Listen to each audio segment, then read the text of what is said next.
Today our topic is, see my dear children, Bal Mahabharat. Last week also this book only I explained you. Okay my dear children. Okay, Bal Mahabharat. Our second lesson is Bhishma Pratigna. Very interesting, no? Yes, I understand my children. Bhishma Pratigna. So my dear children, see, open our text book. See, let's see Mahabharat. Okay, so our first lesson Mahabharat Katha or Devvrat. So my dear children, Devvrat completed. Yes, did you understand? Can I ask some questions in that lesson? See my dear children, Devvrat completed. So our lesson is now Bhishma Pratigna. Bhishma Pratigna. Okay children, let's see what is that. तेजस्वी पुत्र को पाकर राजा प्रफुल्लित मन में नगर को लौटे और देवव्रत राजकुमार के पद की सुशोभित करने लगे। देखिए बच्चों, भीष्म कौन है? जो गंगा देवी, जो गंगा होती है ना, यस, गंगा का पुत्र होता है। 4 वर्ष और बीत गए। 4 वर्ष बीत गए। एक दिन राजा शांतनु यमुना तट की ओर घूमने गए। कहाँ गए? राजा शांतनु कहाँ घूमने गए? घूमने का मतलब जो फिरने के लिए, वॉकिंग लाइक दैट। 4 वर्ष शांतनु यमुना तट के पास, यमुना, कहाँ गए बच्चों? यमुना तट के ऊपर घूमने गए। तो यहाँ अप्सरा से, अरे बाप रे, तो दूसरी रानी के बारे में हम इंट्रोड्यूस कर रहे हैं बच्चों। जो पहले रानी होती है ना, आप जानते हो ना कौन? गंगा जानते हो ना? ओके माय डियर चिल्ड्रन, सो आज हमने किसके बारे में? एक दूसरी लड़की के बारे में। अप्सरा से सुंदर एक तरुणी का मतलब श्री, लड़की, औरत भी समझ सकते हैं, खड़ी दिख दे। तरुणी का नाम सत्यवती। बच्चों, सत्यवती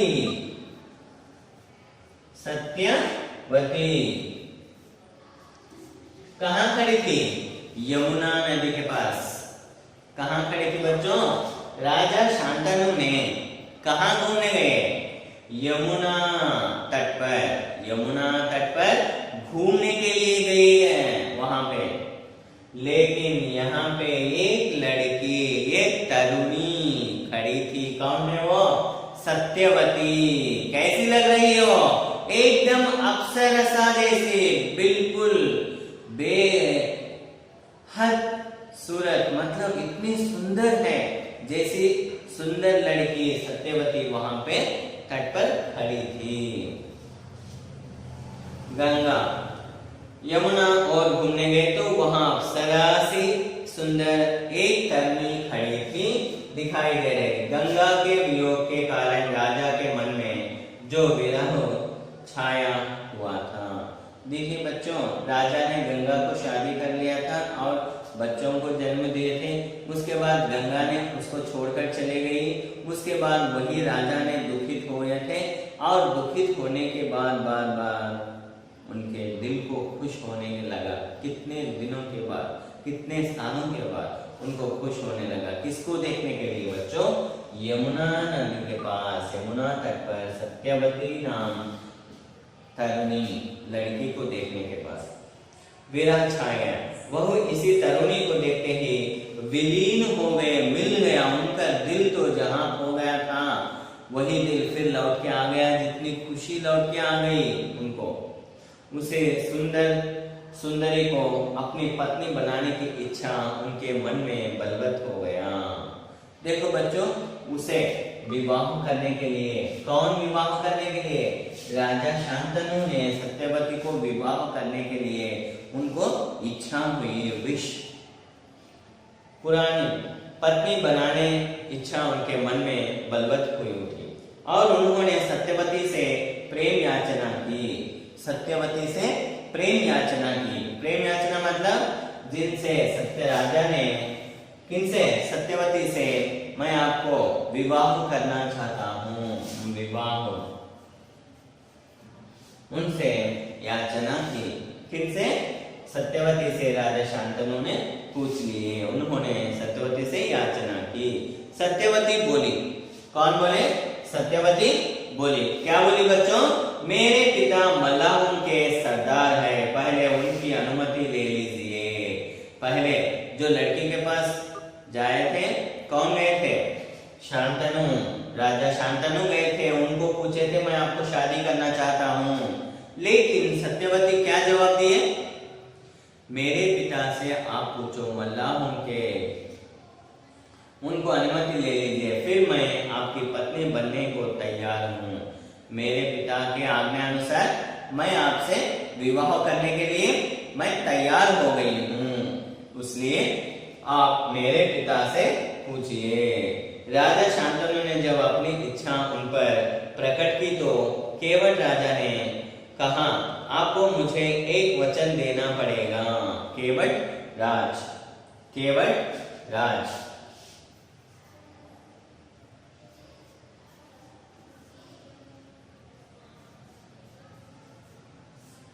केवट राज ने कहा आपको मुझे एक वचन देना। वचन मतलब प्रॉमिस, एक प्रॉमिस देना पड़ेगा। राजा ने कहा जो मांगूंगे दूंगा यदि वह मेरे लिए अनुचित ना हो। महाराज बोल दिए मैं आपकी बेटी के लिए शादी करने के लिए तैयार हूँ। जो आप पूछेंगे वही मैं देने के लिए तैयार हूँ। केवट राजा बोले आपके बाद हस्तिनापुर के राजा सिंहासन मेरी लड़की का पुत्र बैठेगा। केवट राजा कौन है बेटा? सत्यवती के पिता होते हैं। सत्यवती के पिता कौन है? केवट राज होते हैं। उन्होंने यही बात पूछा किनसे? राजा शांतनु से पूछ लिए। क्या पूछे? आपका राज्य में आपके बाद राजा आपके बाद केवल मेरी बेटी के बेटे ही हैं, उन्होंने सिंहासन पर बैठ सकते हैं, लड़की का पुत्र बैठेगा। इस बात का आप मुझे वचन दे सकते हैं? हाँ, क्योंकि जो पहले शादी हो चुकी थी ना राजा शांतनु को, यस माय डियर, जो उनके बच्चे भी होते हैं गंगा के साथ, शांतनु को पुत्र हुए थे ना, जो उनके बच्चे भी थे ना, उसीलिए सत्यवती के बच्चों के को ही उन्होंने सिंहासन पर बिठाने के लिए जो प्रॉमिस दिएंगे तो हम अपनी बेटी को शादी करने के लिए तैयार है, वचन दे सकते हैं। केवट राजा की शर्त राजा शांतनु को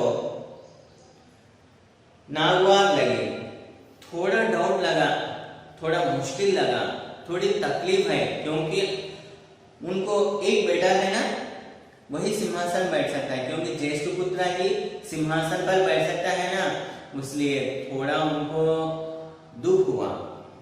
गंगासुर को छोड़कर अन्य किसी को राजगद्दी पर बैठाने की कल्पना तक उनसे ना हो सकी। गंगा का पुत्र होता है ना, जो गंगा के पुत्र को ही सिंहासन में बिठाने के लिए, सिंहासन पर बिठाने के लिए तैयार हो गए हैं।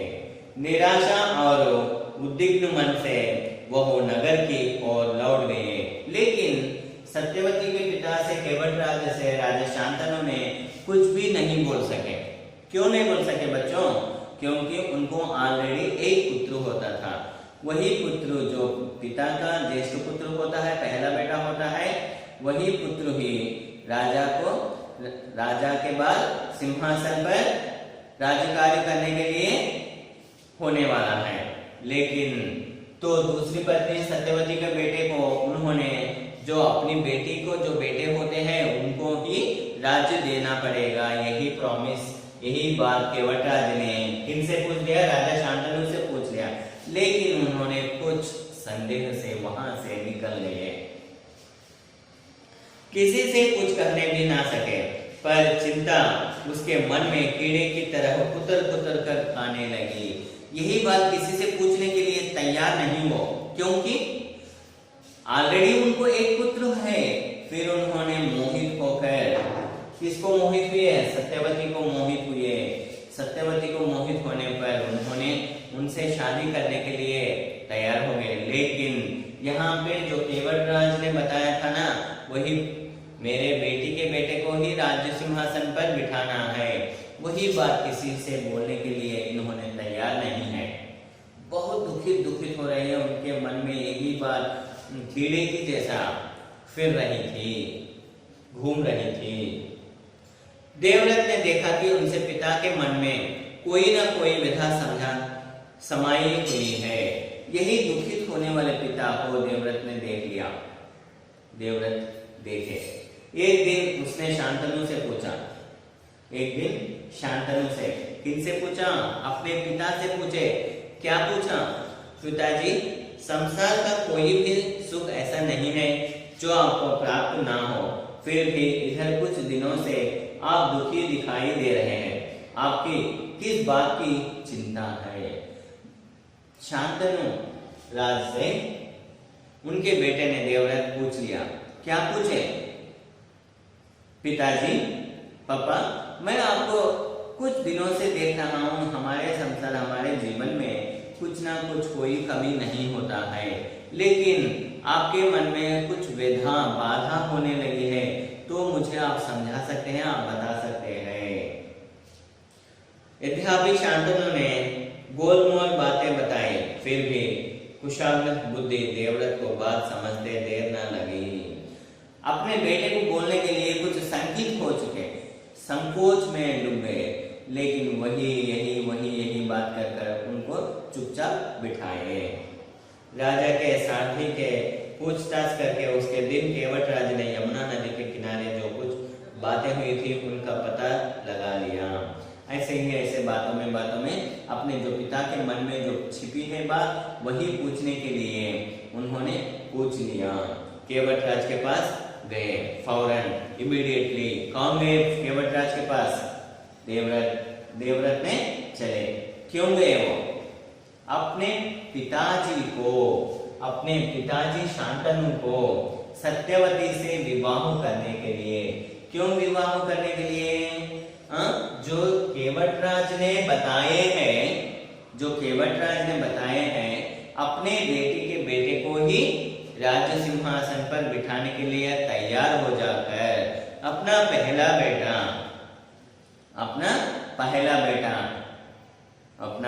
बेटा मैं तैयार हूँ, अपने बच्चों को ही, सत्यवती जी के जो बच्चों को ही मैं सिंहासन पर बिठा सकता हूँ, यही प्रॉमिस लेकर आया।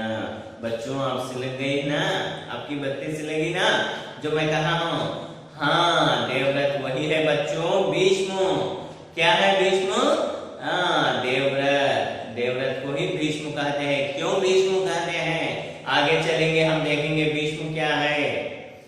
यद्यपि पुत्री सत्यवती का विवाह महाराज शांतनु से कर दिया। क्यों कर दिया बेटा? उनकी बात क्या है? जो महाराज से बातचीत कर चुका है, वही केवटराज से यमुना नदी के किनारे चली, वही पूरी कहानी सुन लिया। कहा कि अपनी पुत्री सत्यवती का विवाह महाराज शांतनु से कर दे। केवटराज ने वही शर्त दोहराई जो उन्होंने शांतनु के सामने रखी थी। अपने पिताजी ने, किसके पिताजी ने? सत्यवती के पिताजी ने। सत्यवती के पिताजी ने, केवटराज होते हैं ना, केवटराज, हाँ, शांतनु सामने रखी थी। देवव्रत ने कहा, यदि तुम्हारी आपत्ति का कारण यही है तो मैं वचन दूंगा, मैं प्रॉमिस कर दूंगा। क्या है वो प्रॉमिस? राज्य का लोभ नहीं करूंगा, सत्यवती का पुत्र भी मेरे पिता के बाद राज्य बनेगा। देखिए बच्चों, जो पहला बेटा होता है ना, कौन है वो पहला बेटा? देवव्रत। उन्होंने भीष्म प्रतिज्ञा कर लिया। क्या प्रतिज्ञा कर लिया भीष्म? मैं मेरे पूरे जीवन काल में मैं विवाह नहीं करूंगा। अगर विवाह होते हो तो ना बच्चों होंगे और उनके बच्चों को भी राज्य चले जाएगा, उसीलिए मैं आपसे निवेदन करता हूँ, मैं आपसे प्रॉमिस करता हूँ, आई रिक्वेस्ट यू, क्या बोल के, मैं मेरे पूरे जीवन में विवाह नहीं करूंगा, शादी नहीं करूंगा, मैं शादी नहीं करूंगा, इसलिए अपनी बेटी को जो बच्चे होते हैं ना, वही बच्चों को राजा बना दूंगा। यही है बच्चों से लग गई ना आपकी बत्ती। क्या है वो भीष्म पितामह का? भीष्म पितामह आप जानते हो ना बच्चों, भीष्म प्रतिज्ञा। क्या है वो भीष्म प्रतिज्ञा? जीवन भर उन्होंने शादी नहीं करेंगे, शादी नहीं कर लेंगे, वही है भीष्म प्रतिज्ञा। उसके लिए बच्चों मैं अभी बता रहा हूँ, यही पूरी कहानी आप समझ गए। इसी कहानी में भीष्म का प्रतिज्ञा समझ गए ना बच्चों? हाँ बिल्कुल समझ गए। क्या है पाठ देखिए, भीष्म प्रतिज्ञा। हमारा पाठ यही है भीष्म प्रतिज्ञा।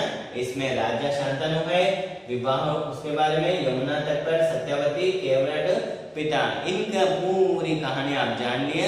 अगर मैं आपको जो कुछ प्रश्न पूछूंगा वही प्रश्न देने के लिए आप सिद्ध हो जाइए बच्चों। 1 से 2 बार दोबारा आप वीडियो देखिएंगे, देखने के बाद जो समझने के बाद मैं आपसे प्रश्न पूछूंगा। Thank you very much my dear children.